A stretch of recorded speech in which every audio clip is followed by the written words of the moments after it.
Margaret's perfectly manicured fingers shook as she pointed at the property line, her voice cracking with rage.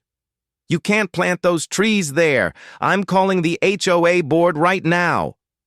But as David pulled the weathered deed from his jacket pocket, his quiet smile held a secret that would shatter everything she thought she knew about Willowbrook Heights. The paper rustled in the mountain wind, and Margaret's face went white as she read the first line. Sole owner of all 847 acres. 20 years of lies were about to unravel in 20 seconds. The shovel bit deep into the rich mountain soil, each thrust sending a satisfying vibration up David Chen's arms. At 52, he'd forgotten how good honest work could feel after decades behind a corporate desk. The morning sun painted the Colorado hills in shades of gold and amber, and for the first time in months, David felt something approaching peace. "Stop right there!" The shriek shattered the mountain quiet like glass. David straightened, wiping sweat from his forehead with the back of his gardening glove, and turned toward the voice. Striding across the meadow came Margaret Whitmore, her silver hair pulled into a helmet-tight bun, her face flushed red above her pristine white tennis outfit. Even at 7 in the morning, she looked like she'd stepped out of a country club catalog. "Excuse me?" David kept his voice level, though something cold settled in his chest. He'd been dreading this confrontation for weeks. "You heard me!" Margaret planted herself 10 feet away, hands on her hips. "You cannot plant trees there. That area is clearly designated as open space according to the Willowbrook Heights Homeowners Association Guidelines, Section 4.3.2. David glanced at the small saplings beside him, native aspens he'd carefully selected to restore the hillsides. Natural ecosystem. "I'm planting on my own property, Margaret." "Your property?" Her laugh was sharp as breaking ice. "You rent a cabin, Mr. Chen. You don't own anything here, and even if you did, every property in Willowbrook Heights is subject to HOA regulations. I should know. I've been board president for 12 years. The way she said his name made it sound like something distasteful. David had noticed the looks, the whispered conversations that stopped when he entered the community center, the way certain neighbors suddenly found reasons to cross the street. He'd moved here from Denver 6 months ago, seeking solitude after his divorce, but Willowbrook Heights was proving anything but peaceful. "I'm familiar with the guidelines," David said carefully, "but this is my land." "Your land?" Margaret's voice rose to a near screech. "Listen here, you—" She caught herself, but the unfinished slur hung in the air between them. "You people think you can just move into our community and do whatever you want. Well, not on my watch." David set down his shovel and pulled off his gloves, his movements deliberate and calm. 25 years as a corporate attorney had taught him to recognize when someone was about to overplay their hand. "What exactly do you mean by you people, Margaret?"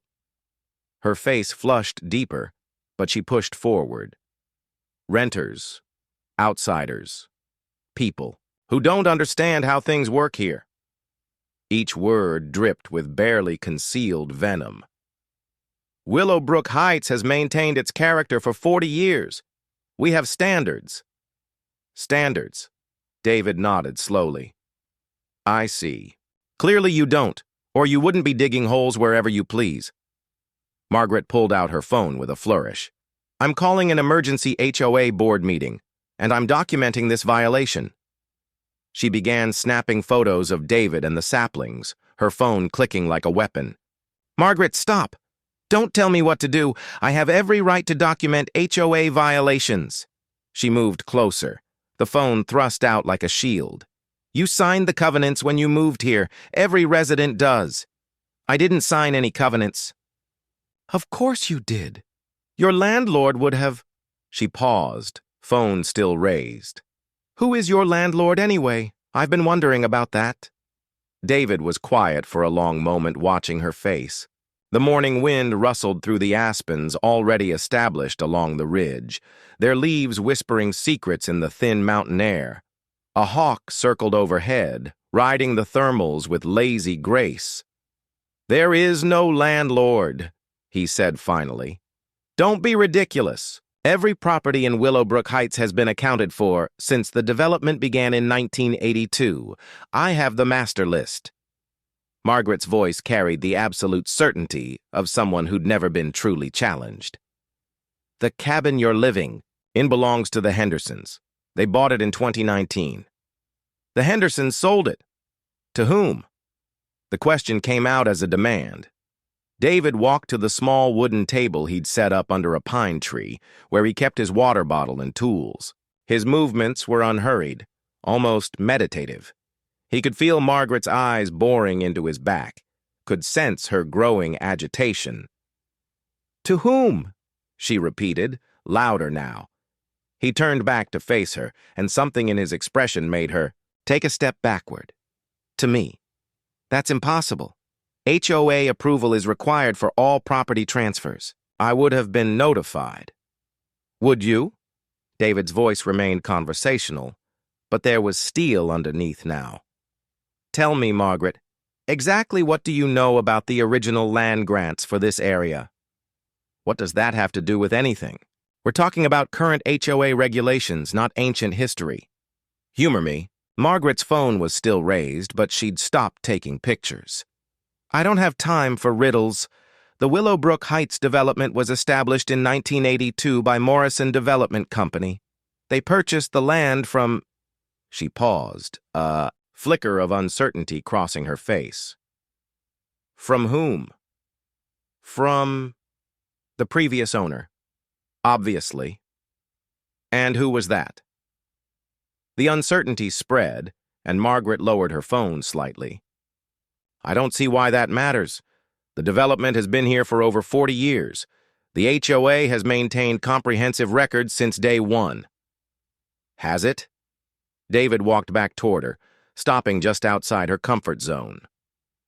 "Let me ask you something else, Margaret. In all your years as HOA president, have you ever wondered why some properties seem to have different rules?" "What are you talking about?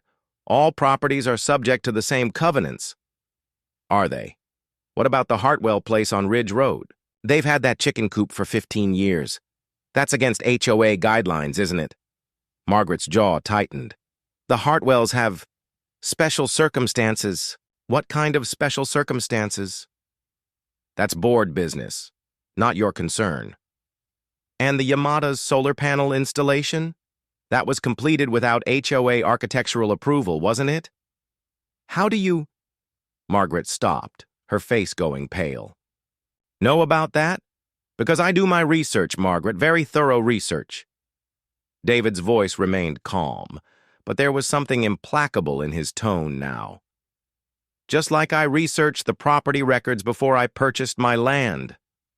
"Your land." She said it like a curse. "You keep saying that, but you're living in a cabin on Lot 47 of the Willowbrook Heights subdivision. I have the plat maps." "Do you?" David reached into his jacket pocket and pulled out a weathered manila envelope. "Because I have something that might interest you." Margaret's eyes fixed on the envelope like it was a snake. "What is that?" "Documentation." He opened the envelope and withdrew a thick sheaf of papers. The top document was old, the paper yellowed, with age, but the official seals and signatures were still clearly visible. "I don't need to see your rental agreement or whatever that is," Margaret said, but her voice lacked its earlier conviction. "This isn't a rental agreement." David unfolded the top document, holding it so she could see the heading. "Warranty deed, Colorado Territory, 1887. Margaret squinted at the faded text, her lips moving as she read. The color drained from her face like water from a broken— "Damn, that's impossible," she whispered. "Is it?" David's voice was soft now, almost gentle. "My great-great-grandfather, Chen Wei, filed this land claim in 1887, 847 acres of mountain land, including the entire ridge system that Willowbrook Heights now sits on. But the development— Morrison Company— Morrison Development thought they were buying the land from Robert Morrison Sr. in 1982. But Morrison Sr. never actually owned it. He'd been squatting on it for 30 years, paying property taxes to Boulder County and assuming that made it his. Margaret's phone slipped from her nerveless fingers, landing in the soft grass with a muffled thump. The thing about territorial land grants, David continued conversationally, is that they supersede pretty much everything else, including county records that were improperly filed decades later. You're lying. But even as she said it, Margaret was reading the document, her eyes scanning the legal text with growing horror. I spent 2 years and $40,000 in legal fees proving I wasn't lying. The Colorado Supreme Court agreed with me last month. David pulled out another document. Here's the court order recognizing my title to the entire Willowbrook Heights area. The second document was newer, crisp white paper with official state seals. Margaret's hands shook as she read the heading. Final Judgment. Quiet Title Action, Chen v. Boulder County, et al. 847 acres, David said quietly. Every lot in Willowbrook Heights, every cabin, every mansion, every blade of grass. All of it. Margaret looked up from the papers, her face gray as winter sky. What? What does this mean? It means, Margaret, that there is no HOA. There never was. Morrison Development had no legal. Margaret's hands shook as she climbed the steps to her sprawling Tudor-style mansion on Maple Ridge Drive. The legal documents were clutched against her chest like armor that had already failed to protect her. Every step felt leaden, as if she were walking through quicksand instead of across the pristine flagstone path she'd had installed at considerable expense 3 years ago. Her house, David's house, she corrected herself with a sick twist in her stomach, sat at the highest point in Willowbrook Heights, commanding a view of the entire valley.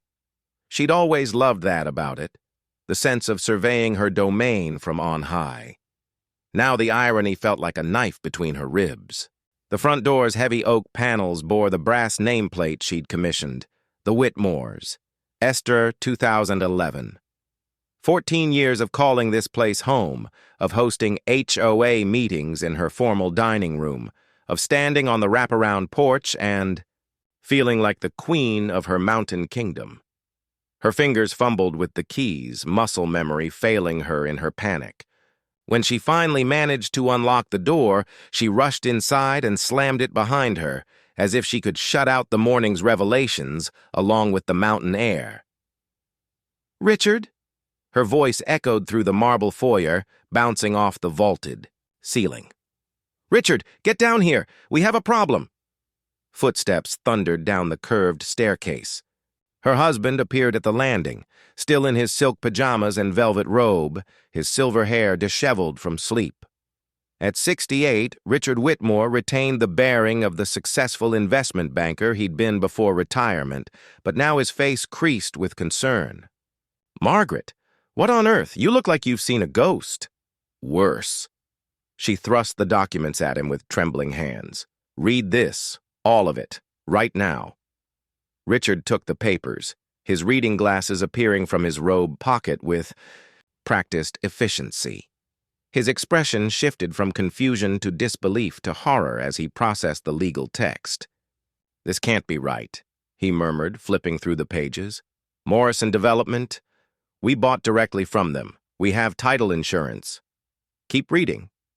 He did, his face growing paler with each page. When he reached the Colorado Supreme Court ruling, he sank into the antique chair beside the foyer table, the papers scattered across his lap.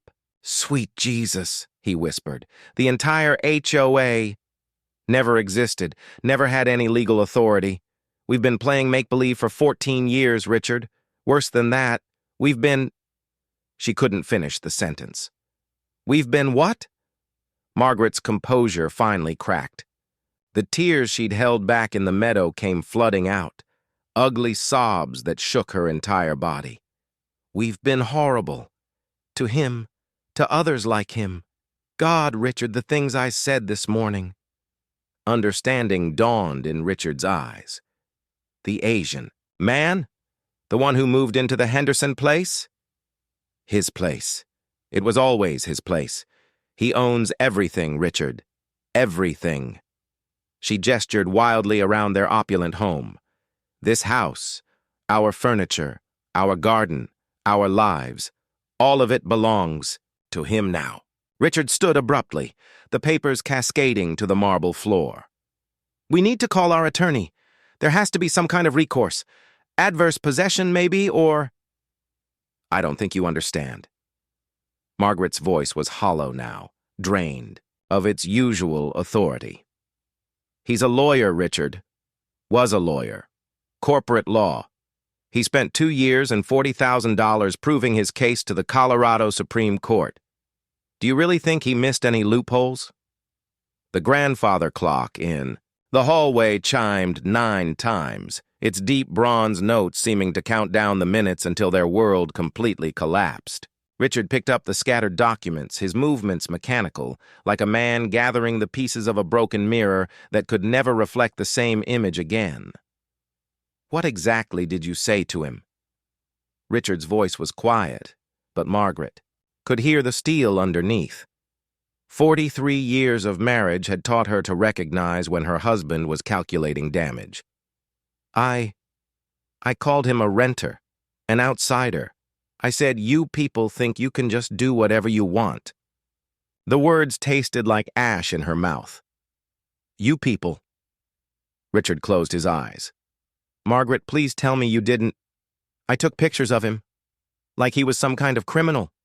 I threatened to call an emergency board meeting to have him cited for violations. Her voice cracked. I was so sure I had the power to make him stop. Richard set the documents on the foyer table with deliberate care, his movements precise and controlled. Margaret recognized the gesture. It was what he did when he was fighting to contain his temper. 14 years, he said finally.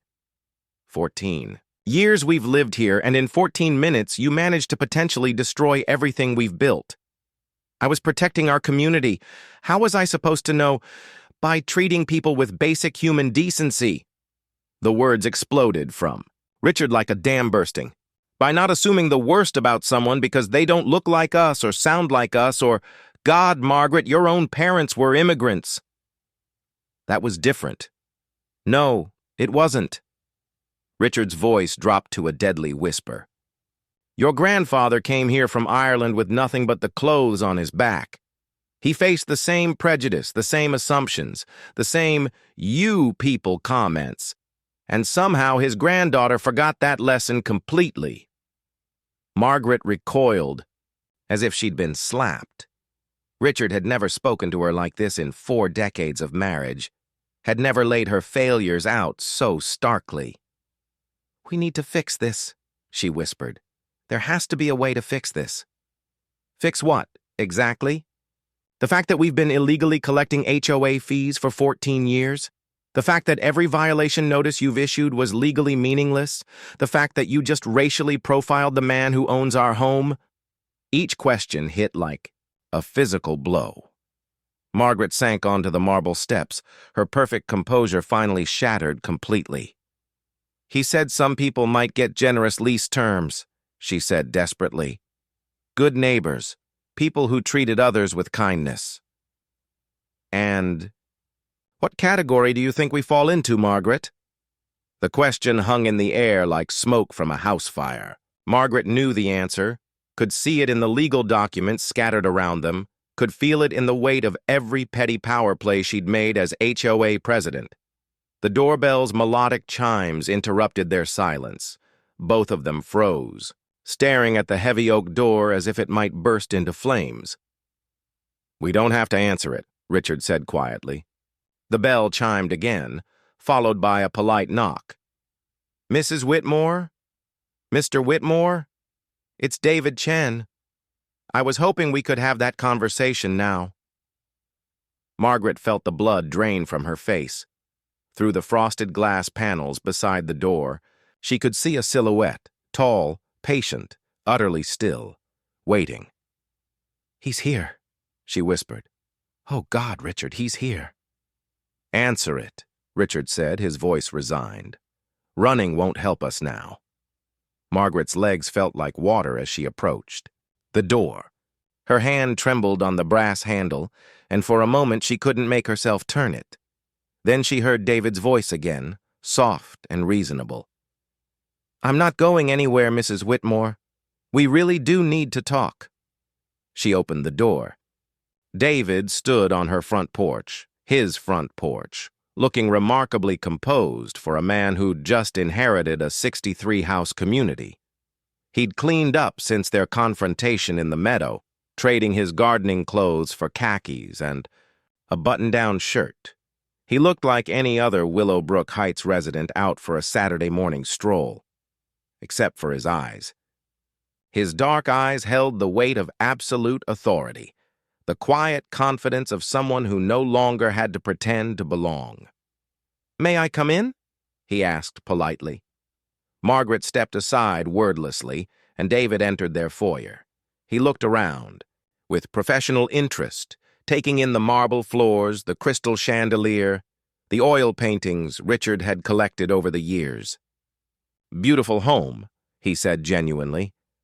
"The Tudors were always my favorite style in the development." "Thank you," Margaret managed, though the words felt surreal. She was thanking the owner of her house for complimenting his own property. Richard appeared from the living room, extending his hand. "Mr. Chen, I'm Richard Whitmore. I believe we need to have a conversation." David shook his hand firmly. "We do indeed. Though I should mention, I've had several already this morning."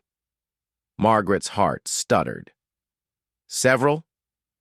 "The Yamadas were very gracious, lovely people. We worked out a very reasonable arrangement." David's tone remained conversational, but Margaret could hear the underlying message. Some negotiations were going better than others. "The Hartwells were equally pleasant," David continued. "Amazing how much easier these conversations go when they start from a foundation of mutual respect." Richard cleared his throat. "Mr. Chen, I want to apologize for my wife's behavior this morning. It was inexcusable." "Was it?" David looked genuinely curious. "Because from where I stood it seemed quite representative, predictable even." The words hit like ice water. Margaret realized that David had expected her reaction, had probably planned for it. This wasn't a surprise to him. It was a revelation he'd been waiting to spring. "You knew," she said suddenly. "You knew exactly how I'd react." David smiled, and this time there was genuine warmth in it, though not the kind that offered comfort. "Margaret, I've been researching Willowbrook Heights for 2 years. I know exactly who lives here, how they got here, and how they've treated their neighbors, especially neighbors who didn't fit the community's preferred 3 blocks away, Patricia Morrison stood in her kitchen window, watching David Chen walk down Maple Ridge Drive with the measured pace of a man who owned everything he surveyed. Her coffee had gone cold in her trembling hands, but she couldn't seem to set the cup down. The phone call from Margaret 20 minutes ago had shattered her Saturday morning routine like a rock through glass. "It can't be true," she whispered to the empty kitchen. "Daddy owned that land. He bought it fair and square." But even as she said it, Patricia felt the familiar knot of dread that had lived in her stomach since her father's death 5 years ago. Robert Morrison Sr. had built Morrison Development from nothing, turning a small construction company into the premier mountain community developer in Colorado. Willowbrook Heights was his masterpiece, his legacy. It was also, apparently, built on a lie. Patricia's hands shook as she dialed her brother's number. Michael answered on the first ring, his voice tight with barely controlled panic. "Tell me you've heard from Margaret Whitmore, and she's lost her mind," he said without preamble. "I was hoping you'd tell me the same thing." Patricia sank into her breakfast nook, staring out at the community her father had built. "Michael, if this is true—" "It's not true. It can't be true. Daddy did his due diligence. He had lawyers, surveyors, title companies. Did he? Patricia's voice was smaller than she'd intended. You know how Daddy operated. He trusted his instincts more than paperwork. Remember the Henderson deal? The Riverside project? The silence on the other end of the line told her that Michael remembered exactly what she was talking about. Their father had been brilliant, charismatic, and utterly convinced of his own infallibility. He'd cut corners when it suited him, made handshake deals that should have been contracts, and assumed his charm could smooth over any legal complications. Even if there were irregularities, Michael said carefully, 40 years of continuous occupation should count for something. Adverse possession, prescription, something. Patricia closed her eyes.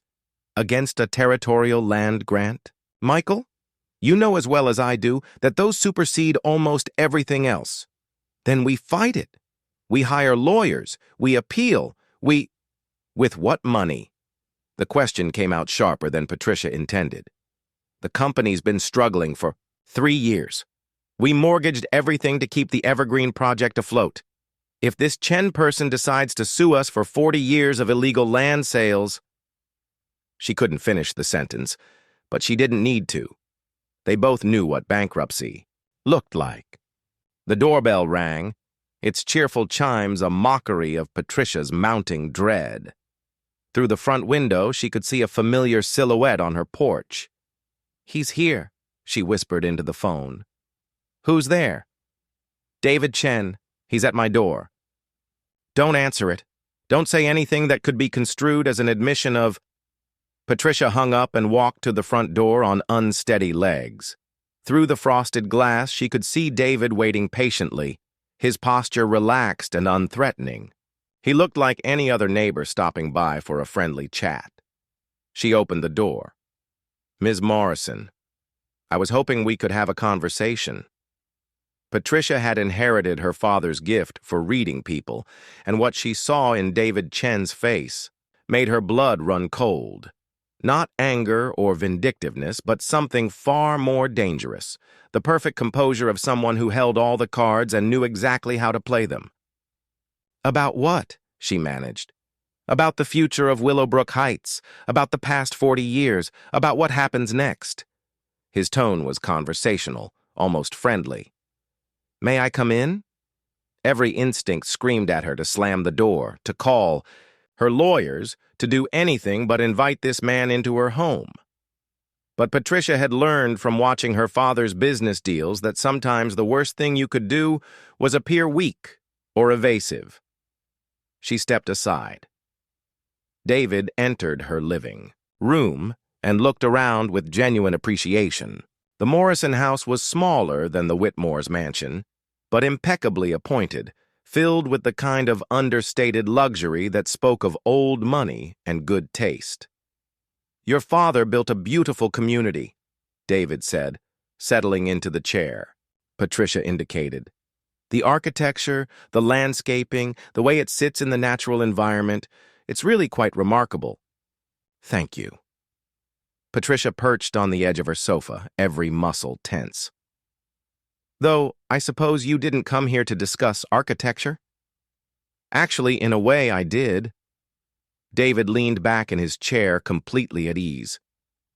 You see, I've been thinking about what to do with Willowbrook Heights.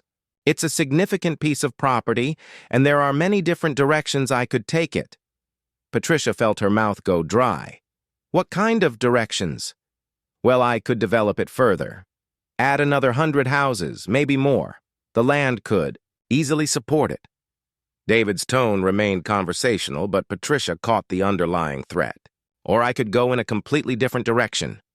Tear everything down, restore the natural habitat. There's growing demand for that kind of environmental restoration project.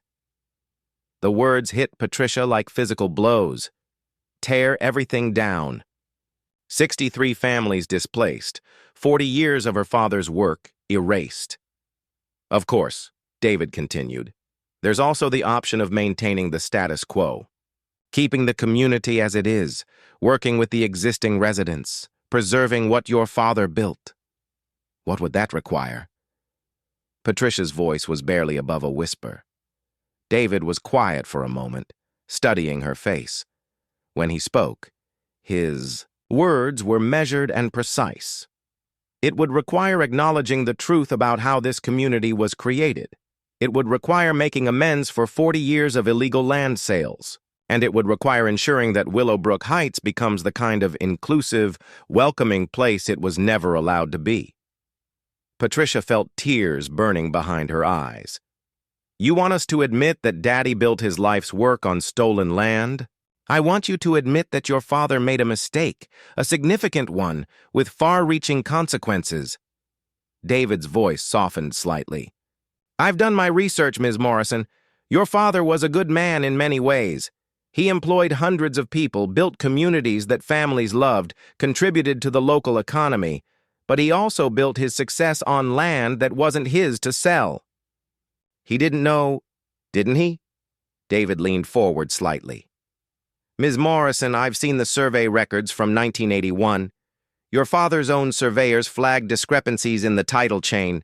There are memos in the Morrison development files questioning whether the property transfer from your grandfather was legitimate. Patricia's heart stopped. What memos? The ones your father buried when they became inconvenient. The ones that suggested he should do more thorough title research before proceeding with development.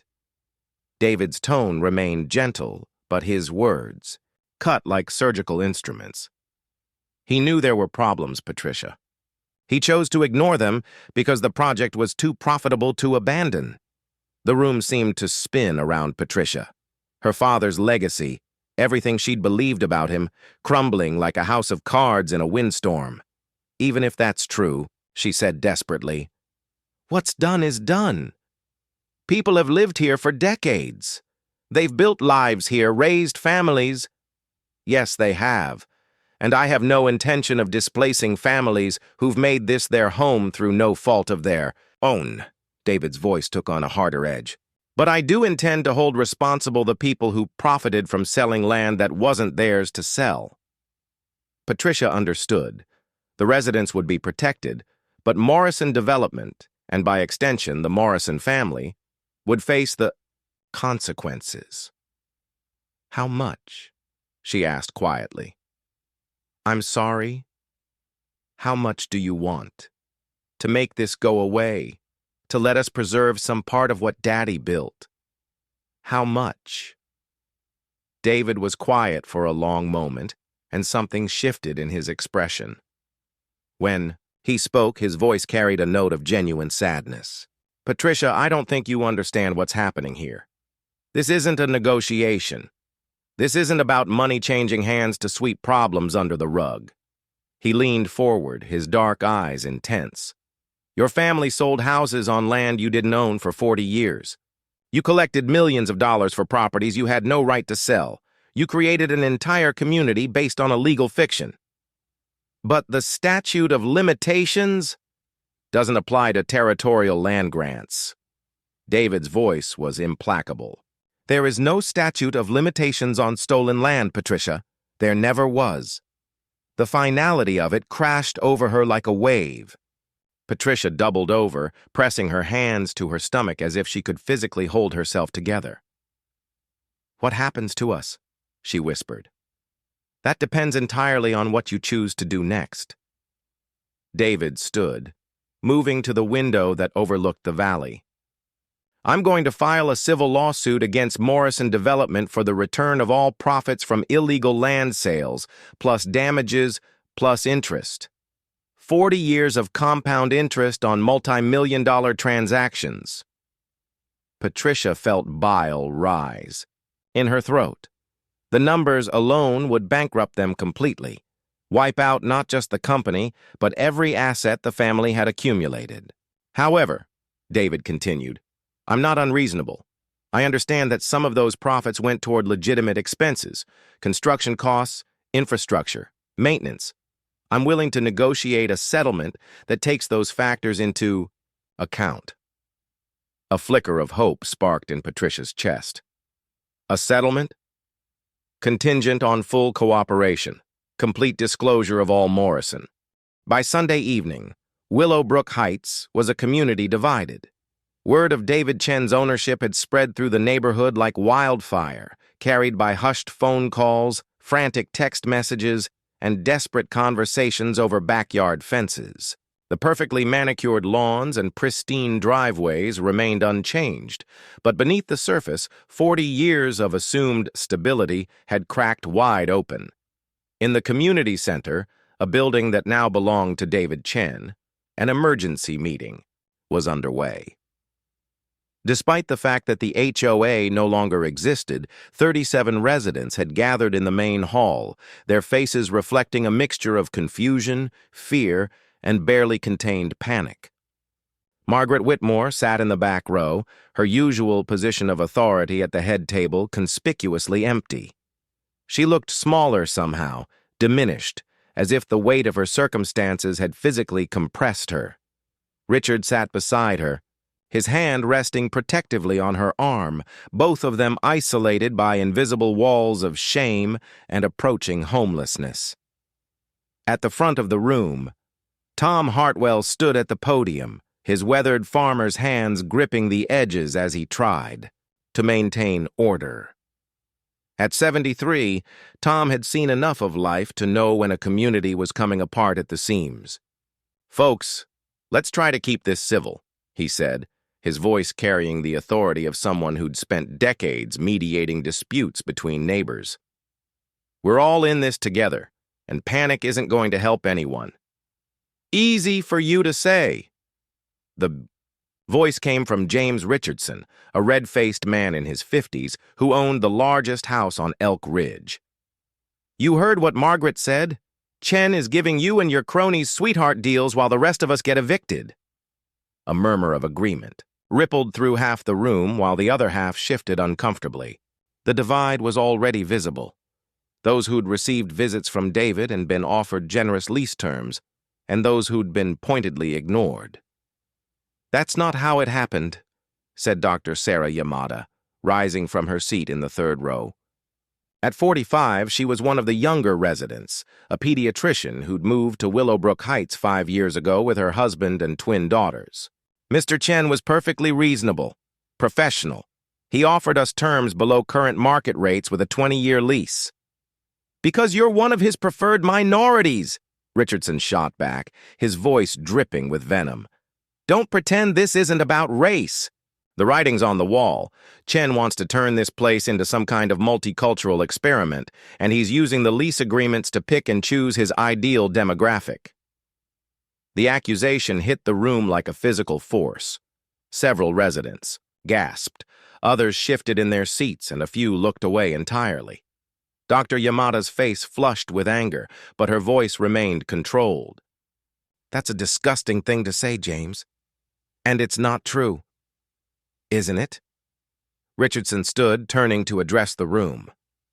"Look at who's getting the good deals. The Yamadas, the Kowalskis, the O'Briens, the Nguyens, all the families that complained about HOA enforcement, all the ones who wanted to turn our community into some liberal paradise where anything goes. Or maybe," said a quiet voice from the middle of the room, "he's offering good deals to people who weren't horrible to their neighbors." The speaker was Elena Santos, Maria Santos's sister-in-law. She'd moved to Willowbrook Heights just 6 months ago, purchasing the house Maria had been forced to abandon. At 38, Elena was a successful software engineer who'd specifically chosen the community because her late sister-in-law had spoken fondly of the natural beauty, despite her experiences with the HOA. Richardson wheeled on her. "And what exactly is that supposed to mean?" Elena stood slowly, her dark eyes steady and unafraid. "It means maybe this isn't about race, James. Maybe it's about character." The room fell silent, except for the hum of fluorescent lights and the distant sound of wind through pine trees. Elena looked around at her neighbors, some nodding in agreement, others glaring with barely concealed hostility. "My sister-in-law lived here for 3 years," Elena continued. "She loved this place, the mountains, the wildlife, the way the light looked in the morning, but she dreaded coming to community meetings because people made her feel like she didn't belong." Maria was a lovely woman, Tom Hartwell said gently. What happened to her was unfortunate. Unfortunate? Elena's voice sharpened. She was cited 6 times for violations that her neighbors never faced. Her children were told they were too loud for playing in their own backyard.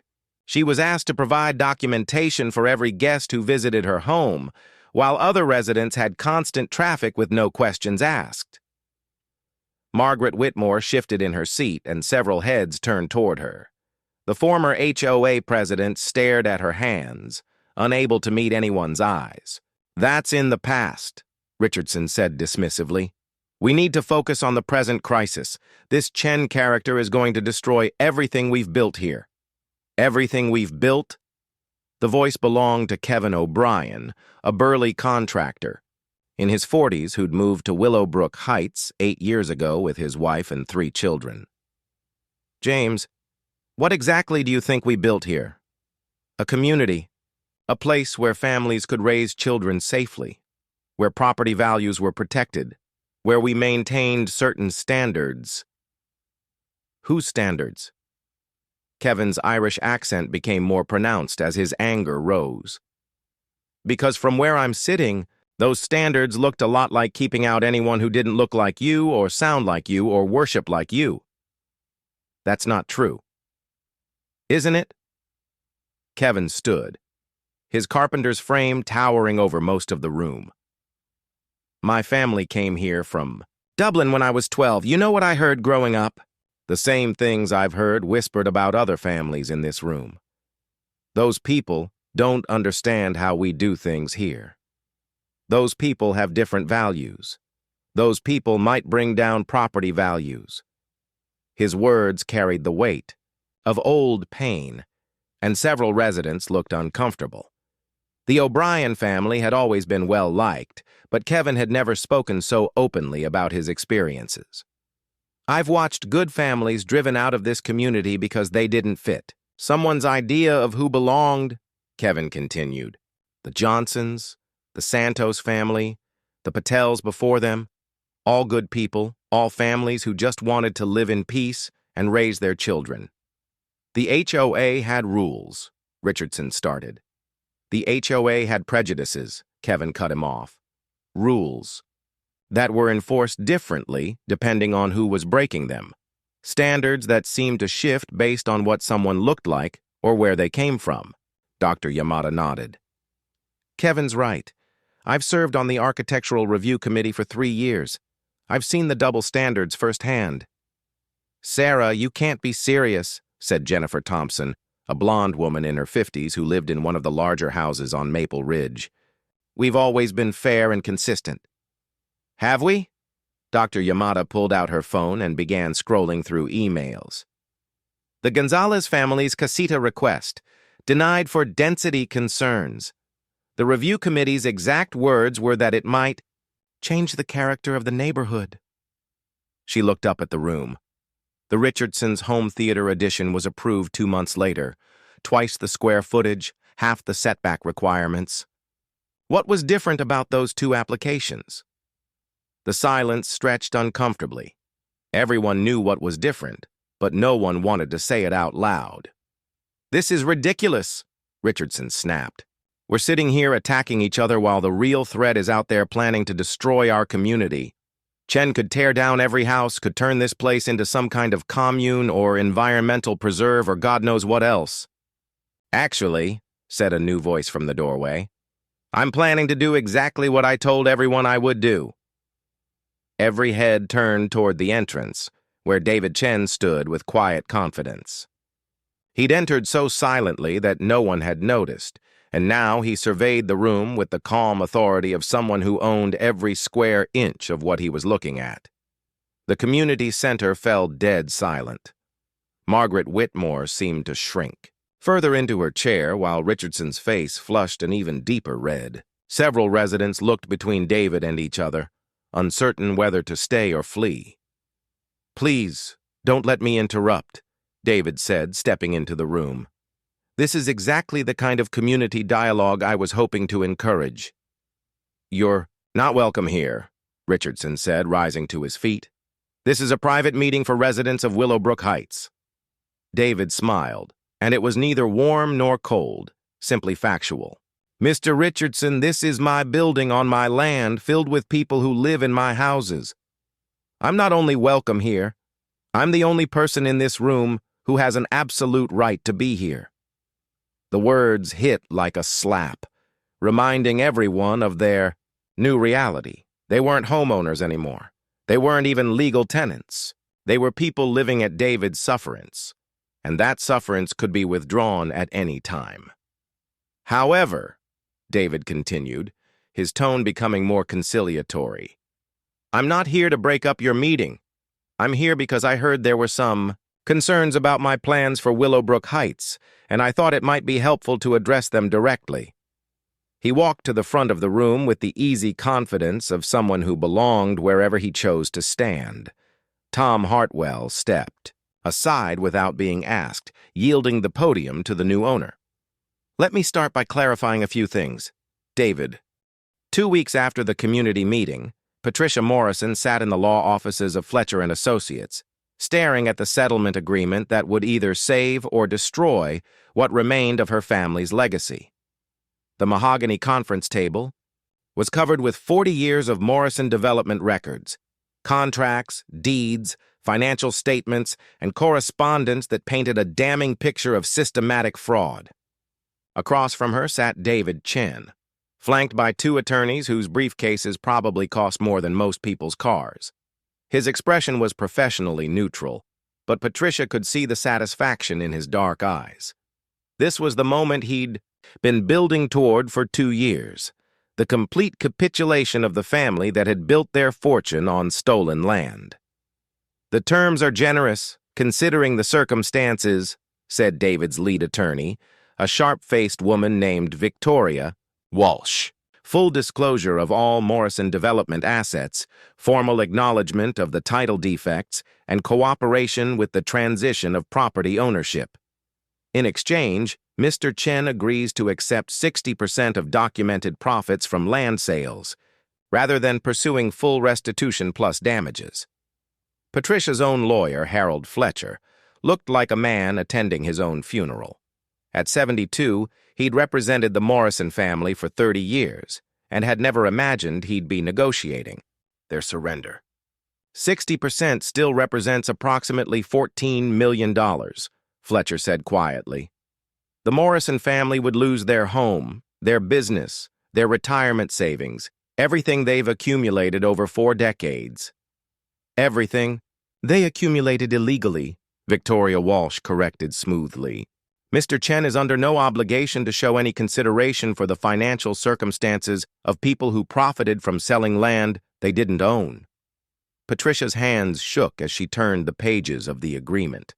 The language was precise and unforgiving, stripping away every asset her father had built, every security her family had counted on. "What about the residents?" she asked suddenly. "The families who bought homes in good faith, what happens to them?"